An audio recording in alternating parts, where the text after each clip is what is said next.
Unbreak my heart, say you love. Oh non.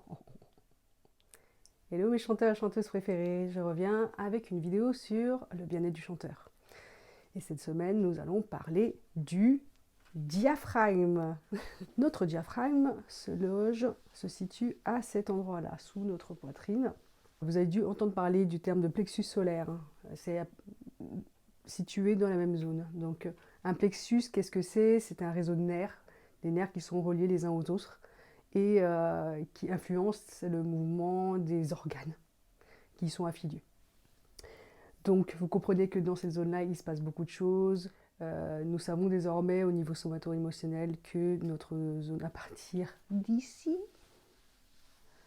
voilà, de diaphragme et puis vers notre ventre, il se passe énormément de choses au niveau somato-émotionnel.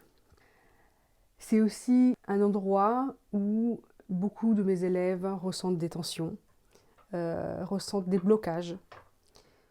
Donc il faut savoir que le diaphragme est un muscle qui sépare le thorax et l'abdomen. Et il a une action principale sur l'inspiration et l'expiration.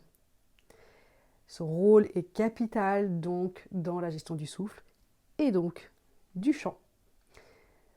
Donc on peut comprendre ici pourquoi il se passe tellement de choses, des tensions, des déblocages, des blocages dans cette zone-là. En comprenant cela, on peut en déduire donc que la première chose à faire pour détendre le diaphragme, c'est de détendre sa respiration. Donc il y a plein d'exercices, notamment de cohérence cardiaque, que vous pouvez retrouver sur d'autres vidéos sur la toile. Mais ça va être déjà d'essayer de, comme on dit, descendre sa respiration au niveau abdominal. Donc c'est déjà de calmer sa respiration, de pouvoir relancer quelque chose de régulier dans la respiration.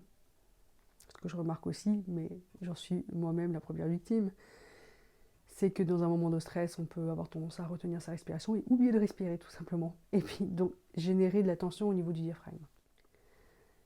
Donc c'est déjà d'essayer de prendre une grande inspiration, puis d'expirer doucement. Vous pouvez d'ailleurs aussi inspirer, rester légèrement en apnée, puis expirer. Par exemple, les contractions du diaphragme jouent sur le hoquet. Hein. Le hoquet, c'est un petit bug dans le système de respiration. Vous pouvez poser une main sur le thorax, une main sur le ventre, et puis sentir peut-être les mouvements qui se mettent en place dans la respiration, là où vous aurez posé votre main.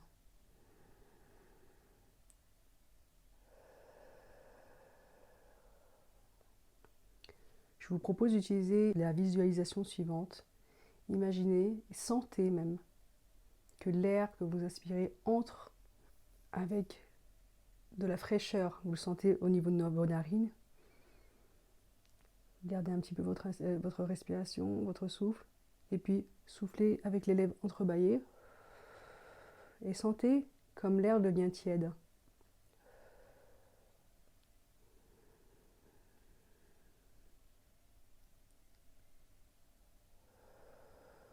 Essayez de détendre vos épaules. Et en allant plus loin dans cette image, on peut essayer de visualiser que c'est comme si, vous voyez, vous entrez dans une maison qui a été enfermée pendant un certain temps, et puis que vous ouvrez les volets, la fenêtre pour aérer. Et bien, on amène de l'aération à l'intérieur. Et on expire, ça s'alchimise à l'intérieur. Et ça ressort tiède. Ça vient nettoyer. Il y a comme un cycle à chaque instant. On a cette possibilité de nettoyer ce qui se passe à l'intérieur de nous et d'essayer de détendre de ce fait.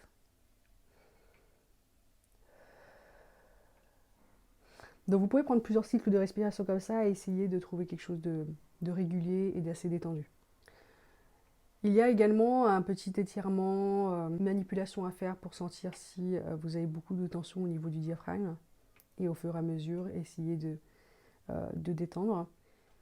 Vous pouvez plier légèrement, c'est plus facile. Vous pliez et puis vous attrapez le petit tas de graisse là qu'il y a en dessous de la poitrine. Pour certains, ça va être de la graisse, d'autres, ça va être de la peau. Et tout en maintenant dans ses mains comme ça, cette partie-là, on se redresse tranquillement. On baisse les épaules.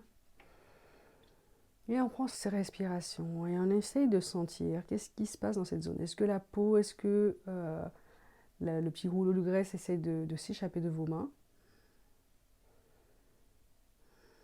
Si c'est le cas, vous revenez dans cette position. C'est pas ce qu'il y a de plus agréable, mais au fur et à mesure, ça aide. Donc vous associez ça avec la respiration.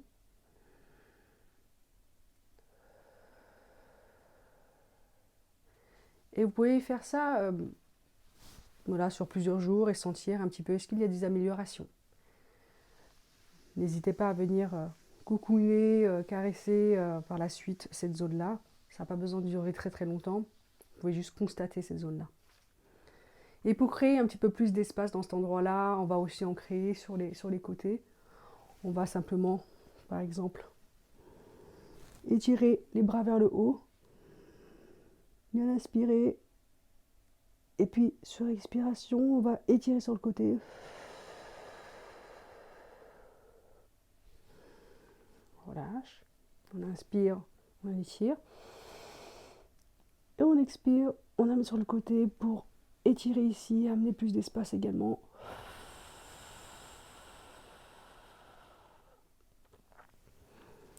On peut également, si on a la souplesse pour, attraper nos mains derrière et puis ouvrir au niveau du thorax également.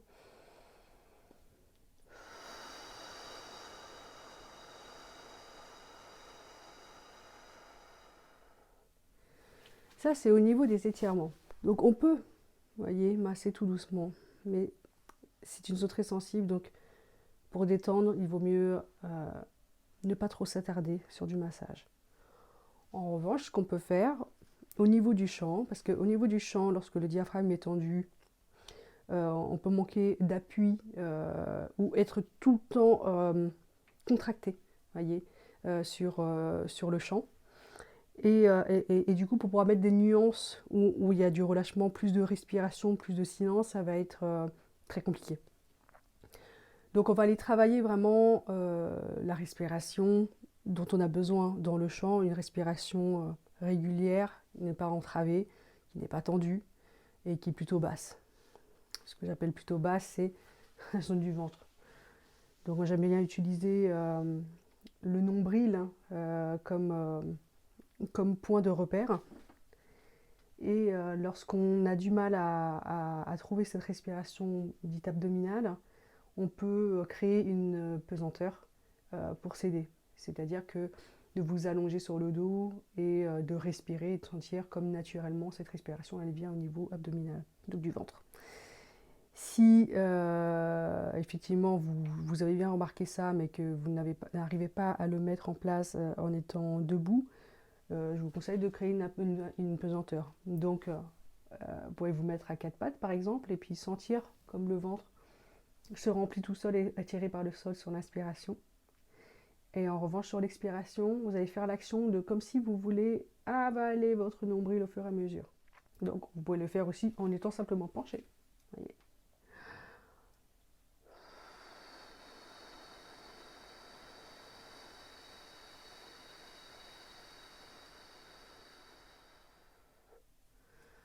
On peut le faire notamment sur le v, comme les voitures ou les machines, les tondeuses. Allons-y, on inspire, on laisse le ventre s'attirer par le sol.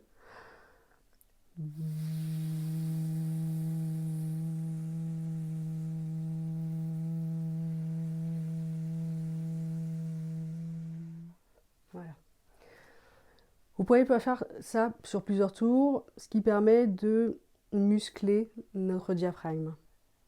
Ceci dit, lorsqu'on a des tensions au niveau du diaphragme, ça peut être aussi d'ordre somato-émotionnel, et c'est souvent relié. Étant donné que le rôle principal de ce muscle est la gestion du souffle, il y a beaucoup de stress qui est lié à cet endroit-là. Le diaphragme représente tout ce qui va être de l'ordre de la gestion du stress et des conflits. En fait, toute notre dimension somato-émotionnelle. J'aime bien dire à mes élèves justement, enfin, le diaphragme ou le plexus solaire, c'est vraiment l'endroit où sont logées nos émotions fortes. Donc parfois, on a envie de chanter des choses qui sont, comme on dit, qui viennent de nos tripes, mais on n'arrive pas à y aller. Et il y a plusieurs raisons pour cela. Nos muscles représentent en fait nos efforts pour exister. Et le muscle du diaphragme va représenter notre capacité à ressentir des sentiments, des émotions qui nous habitent et de les exprimer, des sensations fortes, des émotions fortes. Alors peut-être que la question que vous pourrez vous poser si vous sentez que vous êtes en difficulté dans cette zone-là et que vous avez des tensions et que vous avez du mal à avoir un champ libre et plein, vous pouvez peut-être vous poser cette question. Est-ce que je me sens coincée dans l'expression de mes émotions ?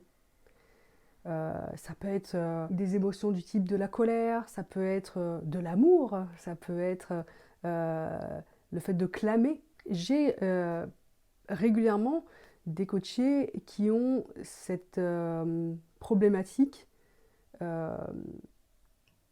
d'aller pousser leur voix parce qu'ils ont l'impression de crier. Ils ont un problème avec le fait de crier, de clamer, de faire du bruit, de se faire remarquer. Et en même temps, ils choisissent des morceaux qui demandent ça. Donc, ils sont un petit peu tiraillés entre l'envie, mais je me donne pas le droit, ou je me suis pas donné le droit dessus, et donc je crée des tensions dans mon diaphragme. C'est ce que vous avez vu en tout début de vidéo. Et donc là, ça peut être intéressant aussi de travailler sur ça. Ça peut être lié à beaucoup de choses. Ça peut être un jour enfant, complètement libre, en train de crier, chanter, gaiement. On nous a dit tu fais trop de bruit, tais-toi, arrête. Ça peut être une remise en question sur ce qu'on a pu ressentir. Voilà, des émotions. Tu es trop sensible, tu es trop ci, tu es trop ça. Tu es trop ça, souvent ça joue sur le diaphragme.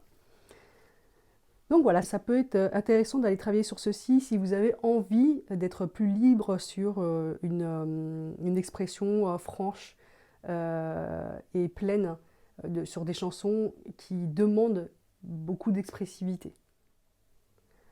Unbreak my heart, say you love me again. Est-ce que j'ai le droit d'exprimer et de chanter l'amour de cette manière? Est-ce que je me donne le droit? Moi, c'est comme ça que j'ai envie de le faire. Je sais pas pour vous. N'hésitez pas à me dire en commentaire ce que vous en pensez. Est-ce que ça vous parle? Est-ce que vous vous sentez aussi régulièrement coincé au niveau de votre plexus? Je vous donne rendez-vous la semaine prochaine pour une autre vidéo sur le bien-être du chanteur.